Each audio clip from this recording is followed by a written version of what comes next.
didn't know what to do. Finally, he spoke to them. This should be interesting. Speaking to monkeys. They talk back. They talk. You monkeys, you, he said, pointing a finger at them. You give me back my caps. But the monkeys only shook their finger back at him and said, But the 5 freedoms are this. The first is the freedom to be healthy. Every child in America should have the benefit of health insurance. One of the ways to do that would be to say that as soon as a child is born, we cover them with health insurance. The best option, the best pathway for that is Medicaid. A parent could opt out and say, I don't want my child enrolled in Medicaid. I want them on my employer plan, or I want them to be in the children's health insurance program as I qualify, whatever it is. But at least you would have no room for error, meaning we would not have 4 million American children, as we do now, who don't have health insurance. The second one is the freedom to be economically secure. You could put a lot under that umbrella. We need savings accounts for America's children, started by the federal government, making that investment.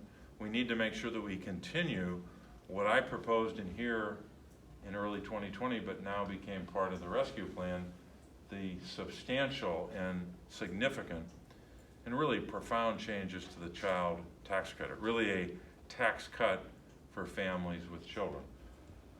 So there's a lot under the freedom to be economically secure. The third one is the freedom to learn, which is kind of what we're talking about today. That means quality, affordable childcare. That obviously means pre-K. And in pre-K, we talk at length in this proposal about adding $18 billion to the Head Start program, beyond the roughly $10 billion that's in Head Start now. We also talk about adding dollars to the child care programs.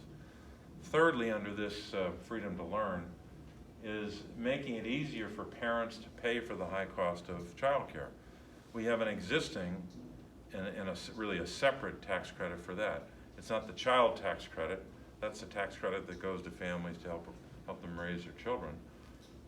It's a separate tax credit called the Child Independent Care Tax Credit, which you can shorten to be the Child Care Credit. By the way, that will kick in. The enhancements to that, based upon my bill, will kick in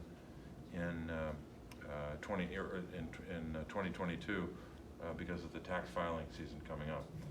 So the freedom to learn is obviously a goal to make sure that every child has opportunities for early learning, whether it's learning through quality, affordable childcare, or whether that's learning through Head Start or early Head Start. The only problem with some of these programs is you have a huge gap between those who are eligible for Head Start and those who are being served.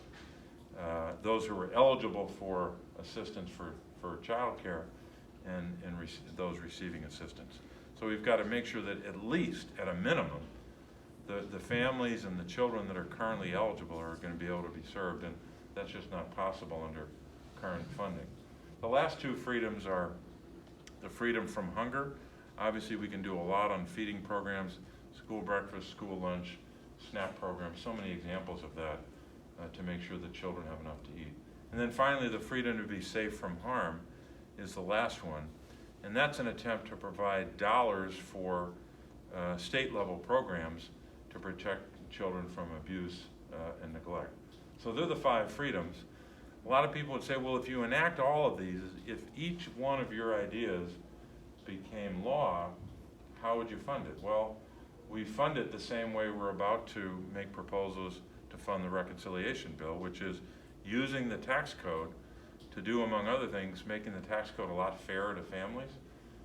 We've had a tax code, in my judgment, it's just my opinion, but I'll just lay it out for you, that's been rigged for 40 years. And it's been rigged on behalf of extraordinarily wealthy Americans and huge multinational corporations. Why? Because they have the power to hire lobbyists. So since 1980, you've had hundreds, if not thousands, of lobbyists pounding on the doors of people on Capitol Hill, and that's how you get a tax code that's rigged. So just consider one number, and then I'll stop. The top 1% of Americans, which is not a very significant number of Americans, as you know, the top 1%, over a time period of less than 20 years, about 17 or 18 years, got $1.2 trillion in tax cuts.